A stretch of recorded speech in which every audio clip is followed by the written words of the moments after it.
જામનગર શહેરના કાલાવડના નાકા બહાર આવેલ રંગમતી નદી પરના વર્ષો જૂના ઓવરબ્રિજની જર્જરિત હાલત અંગે સતત રજૂઆતો બાદ તંત્ર દ્વારા મહત્વપૂર્ણ નિર્ણય લેવામાં આવ્યો છે. રૂપિયા 18 કરોડના ખર્ચે નવો ફોરલેન રિવર ઓવરબ્રિજ બનાવવા માટેની મંજૂરી આપવામાં આવી છે. નવા બ્રિજના કામ પહેલા હાલના બ્રિજ નીચે રોજિંદા હજારો નાના વાહનોના ટ્રાફિકને ધ્યાનમાં રાખીને ડાયવર્ઝન તૈયાર કરવામાં આવ્યું છે.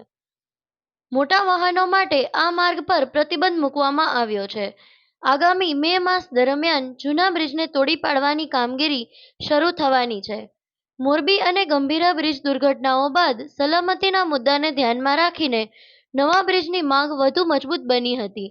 હાલનો બ્રિજ સાંકડો અને નબળો બની ગયો હોવાથી ટ્રાફિક માટે જોખમી બન્યો હતો. ગત 4 મહિનાથી બ્રિજની નીચે કામચલાઉ રોડ તૈયાર કરવામાં આવ્યો છે, જેથી ટ્રાફિક વ્યવસ્થા જળવાઈ રહે. તંત્ર દ્વારા નવો બ્રિજ લગભગ 4 મહિનાની અંદર તૈયાર કરવાની યોજના બનાવાઈ છે. નવો બ્રિજ તૈયાર થયા બાદ નદીના સામા કાંઠે આવેલી ડઝનબંધ સોસાયટીઓના રહીશોને સલામત માર્ગ મળશે અને વર્ષોથી ચાલતી ટ્રાફિક જામની સમસ્યાથી રાહત મળશે.